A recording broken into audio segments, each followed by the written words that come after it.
क्योंकि अब सबको पता चल गया ड्रैगन वाला। मैं पहले चाह रही थी कि मैं आज ना बताऊं, लेकिन अब सब मुझसे ड्रैगन के लिए पूछ रहे हैं। तो ड्रैगन के कैरेक्टर के बारे में तो अब मज़ेदार चीज़ ये है कि आप सब ड्रैगन को अब जानते हैं। ड्रैगन को आप पिछले 12 एपिसोड से देख रहे हैं, तो अब ड्रैगन के साथ तो पहले ही कनेक्टेड हैं। अब बस एक चेहरा आया है, who is gonna be dragon. तो अब ड्रैगन से तो कनेक्टेड है ही। अब बस मैं चाहूँगी कि मुझसे भी मैं उस चीज़ को उस तरीके से पोर्ट्रे कर पाऊँ कि आप सबको पसंद आए। लेकिन ड्रैगन का सफ़र तक पहुंचने से पहले इस कैरेक्टर की अलग से एक डेप्थ है, एक इमोशंस की लेयर है, जिसके लिए मैं ज़्यादा एक्साइटेड हूँ। ऑफ कोर्स ड्रैगन मेरी एक्साइटमेंट वो एक अलग level. So there are two excitement. एक ड्रैगन वाली एक्साइटमेंट है, वो मेरी अलग है बिकॉज एक अलग तरह की लुक होगी, अलग यूनिवर्स है ना वो पूरा। हमने कहाँ सोचा था हम ड्रैगन बनेंगे, कभी नहीं सोचते हम ऐसी चीज़ें। तो वो मिल गई, वो एक अलग एक एक्साइटमेंट है। बट उसके साथ में एज राधिका, इफ आई से बिफोर ड्रैगन, तो इसमें भी एक इसकी भी एक जर्नी बहुत खूबसूरत है, बहुत उतार चढ़ाव वाली। And so much she has inside, जो आप देखोगे तो आप बहुत लोग रिलेट करेंगे, क्योंकि जिस तरीके की सिचुएशंस, इमोशंस हम लोग दिखाने वाले हैं वो हम आपकी ज़िंदगी में होते हैं ना, हमारी आपकी ज़िंदगी में होते हैं। तो वो आप बहुत रिलेट करोगे, वो आपको लगेगा कि यार मेरे साथ भी ऐसा हुआ था, तो मैंने ऐसा किया था। सो मुझे वो सब करने का एक अलग एक्साइटमेंट है। आपने कहा कि ये कैरेक्टर गुड या इविल के लेवल से ज़्यादा इमोशनल ट्रूथ पर बेस्ड है, तो आज के टाइम में क्या आपको लगता है कि ऑडियंस भी ग्रे लेयर कैरेक्टर्स के लिए ज़्यादा ओपन हो चुकी है?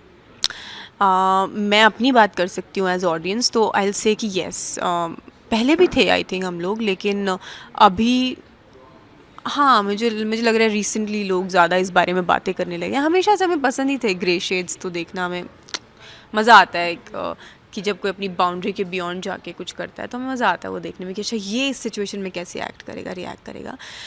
तो येस, यू आर राइट कि मुझे ये कैरेक्टर को मैं किसी भी ब्रैकेट में नहीं डाल पाई थी, गुड, बैड या ग्रे आप बोल पाओ। मैं अभी तक ग्रे भी नहीं डाल पाई थी, लेकिन अब बात करते करते अब मैं समझ गई कि हम इसको ग्रे शेड बोल सकते हैं। तो हाँ, क्योंकि जैसे मैंने बात की कि हमारी आपकी ज़िंदगी जैसी इसकी ज़िंदगी है, तो हमारी ज़िंदगी में कभी हम गुड भी करते हैं, कभी हम बैड भी करते हैं, लेकिन उससे हम गुड या बैड डिफ़ाइन नहीं होते हैं ना। अब मैं कनिका हूँ, मेरी ज़िंदगी में कुछ दिन मेरे अच्छे भी गए होंगे, किसी को मेरी बातें अच्छी लगी होंगी, कुछ दिन बुरे, किसी को मैं बहुत बुरी भी लगी होंगी, but I am a human. तो वैसे ही Radhika, it's just like the real person, अपने जैसी। तो उसमें हर तरह की इमोशंस होते हैं। बस फ़र्क क्यों हम इसको ग्रे बोल दे रहे हैं, क्योंकि ये अपने बैड दिखाने से भी कतराती नहीं है। अगर इसको किसी बात पे गुस्सा है, तो शायद वो आपको पता चल जाएगा इसके रिएक्शन से कि इसको गुस्सा है, तो वो झिझक नहीं है इसके अंदर, इसलिए हम इसको ग्रे शेड बोल सकते हैं। एंड मज़ा आता है ऐसे कैरेक्टर्स करने में कि आप दिखा पाओ रियल इमोशंस, कि कैसे नॉर्मल इमोशंस होते हैं, कैसे हर तरह की सिचुएशंस में हम लोग, ज़रूरी नहीं है कि हाँ जी एंड ऐसे ही रिएक्ट करेंगे। वी कैन से कि I am not liking this, तो इट्स जस्ट दैट। इच्छाधारी बीइंग अक्सर पावर, रिवेंज और डेस्टिनी के बीच फंसे हुए होते हैं, तो आपके कैरेक्टर का सबसे बड़ा इंटरनल कॉन्फ्लिक्ट क्या है? मुझे लगता है तीनों ही होंगे। या लगता क्या है, तीनों ही हैं।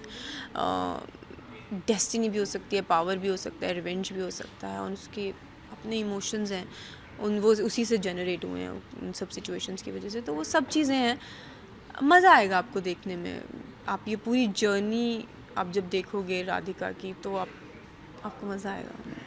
आपको फिजिकली कितनी तैयारी करनी पड़ी एक ड्रैगन के उसमें उतरने के लिए, क्योंकि अक्सर जो है, क्योंकि एरियल स्टंट भी रहते हैं, तो क्या कितनी ज़्यादा स्ट्रॉन्ग अपने आप को देखती हैं? मैं क्यों झूठ बोलूँ, अभी तक मेरा ऐसा स्टंट वाला कुछ हुआ नहीं, लेकिन होगा, मुझे पता है कैरेक्टर में ये सब चीज़ें ज़रूरी होने वाली हैं। तो उस समय पर हम उसके एक बेसिक प्रिकॉशंस लिए जाते हैं। हमारी टीम, सब लोग बहुत सपोर्टिव हैं सेट पे, तो वो एक तरीके से सब लोग साथ में मिलके, अगर कोई स्टंट भी होता है या कोई किसी तरीके का एक्ट करना है, तो we all are there for each other to support each other. तो वैसे मिलके काम हो जाता है। कमिंग टू प्रेपरेशंस, मैं आपको बताऊँ, वो to turn into a dragon, वो तो एक अलग तरह की प्रिपरेशन लगती है, but to turn into Radhika, if I say, she feels more, तो I get to feel more with her. And आप कैसे हर कैरेक्टर से कुछ लेके जाते हो, मुझे लगता है, मैंने बहुत कम दिन शूट किया है, लेकिन इतने दिनों में मेरा एक इससे जो मैं लेकर रोज़ घर पे जाती हूँ is I started feeling more.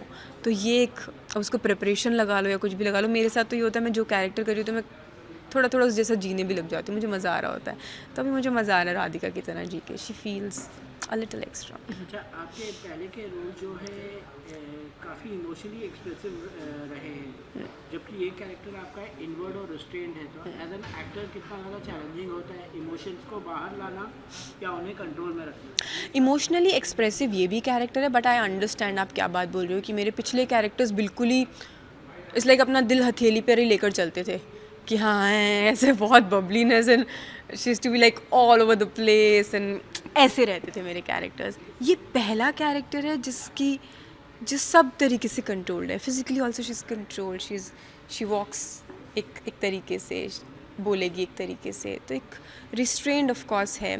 May be वो बाहर कुछ बात बोलने से पहले उसको अंदर अपने बोलती है, वो उस चीज़ को फील करती है और फिर बोलती है सोच समझ के, तो वो एक अलग चीज़ आई है। लेकिन मैं आपको सच बताऊँ, this is exactly where I am right now. मतलब ये मैं वैसे भी अपनी लाइफ में भी ऐसा सही मेरा वर्जन चल रहा है, I think more and then I say. पहले मैं शायद बिना सोचे बोल देती होंगी क्योंकि एक वो बबली कैरेक्टर आपका खुद का भी बन जाता है, सो इट्स दैट।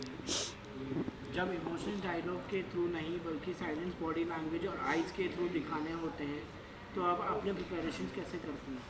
थिंक आपको ना किसी भी कैरेक्टर को लेके आप उसके टेक्निकल प्रिपरेशन से ज़्यादा एक चीज़ होती है that you have embodying that character. आप जब उसको जीने लग जाते हो ना उस कैरेक्टर को, तो आपको बहुत ज़्यादा टेक्निकल लेवल पे सोचने की ज़रूरत ही नहीं पड़ती। आपने बोला कि साइलेंस से अगर उसको कुछ करना है तो आप कैसे प्रिपेयर करोगी, अगर आप उस मोमेंट को जी रहे हो। If the communication is happening in the scene, कि अगर मेरे को किसी के साथ ही होगा ना सीन, तो अगर मुझे उनकी बात का रिवर्ट बातों से नहीं करना है, आँखों से करना है, अगर मैं उनकी बात सुन भी लूँगी तो वो अपने आप मेरी आँखें बता देंगी। इट्स जस्ट कि आपको प्रेजेंट रहना होता है उस मोमेंट में, तो वो अपने आप हो जाता है। तो मेरा यही प्रिपरेशन रहती है दैट, और ये एक एक्चुअली प्रिपरेशन है, you have to tell yourself that you have to be present. क्योंकि हमारा माइंड इधर उधर भागता रहता है सब, हम यहाँ होके भी यहाँ नहीं होते हैं।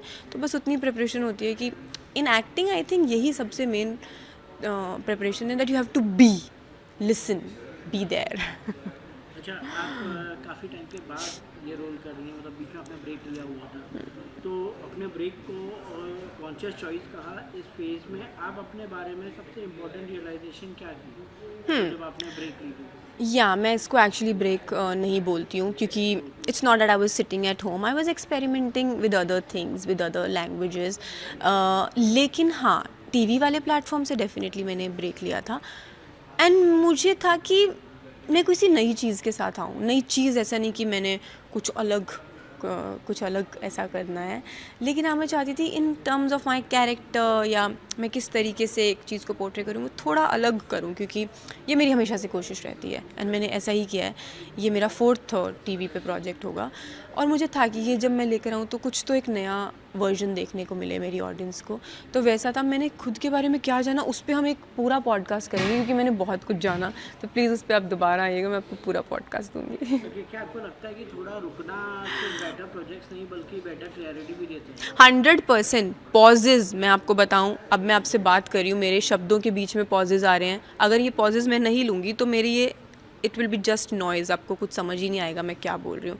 तो उसी जैसे पॉजेज़ एक लाइन में ज़रूरी है, हमारी कम्युनिकेशन में ज़रूरी है, ऐसे ही हमारे काम में भी ज़रूरी है, बिकॉज़ उन पॉजेज़ में हम समझ पाते हैं कि हमने जो किया उसमें क्या इम्प्रूवमेंट हमको अगले में लेके जानी है, जो हम करने वाले हैं उसके लिए हमें क्या प्रिपरेशन चाहिए, हमें किस तरीके का काम करना है। आप बहुत कुछ जानते हो खुद के बारे में, एंड वो जानोगे आप पॉजेज़ में। अगर काम चलता है, मैं नहीं जान पाती मेरा काम, अब जैसे मैं नागिन कर रही हूँ, मैं नहीं समझ पा रही कि अगला प्रोजेक्ट मुझे कैसा करना है, क्या होगा, आपके दिमाग में चलेगा ही नहीं ना, सो मच ऑक्यूपाइड।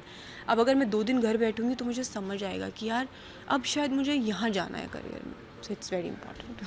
नागिन 7 के बाद क्या आप कॉन्शियसली ज़्यादा लेयर्ड या अनकन्वेंशनल फीमेल कैरेक्टर की तरफ अट्रैक्ट हो रही हैं? मैं पहले भी होती थी, अभी भी हूँ, मुझे पसंद है layered characters, and I am glad कि मुझे ये वाला कैरेक्टर मिला। It's a multi layered character, and होगा ना, अगर आप एक चीज़ अच्छी करते हो आपको होता है कि और लेयर्स में जाना है और डेप्थ में जाना है, तो वही मेरा भी होगा। लास्ट में कनिका गुड्डन, आज की कनिका गुड्डन तुमसे ना हो पाएगा कि टाइम वाली कनिका को एक एडवाइस अगर दे सकती तो वो क्या होगी? there's no advice. I think she did her best. I'll say उस टाइम की Kanika she did her best as good done.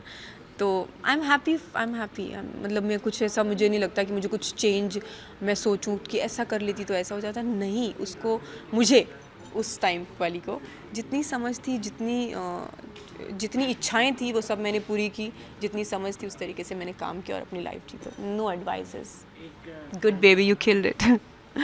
Lastly fans को क्या मैसेज देना चाहेंगे? फैंस को मैं ये मैसेज देना चाहूँगी that I feel really happy when you guys like when I know that you guys are around and around as in I know कि आप लोगों को मेरा क्या काम पसंद आ रहा है, आप मुझे देख रहे हैं. So I feel you all and thank you so much for being there. And मेरी तरफ से ये रहेगा, I keep working hard, I keep coming up with the new version of myself. So yeah keep watching. Thank you.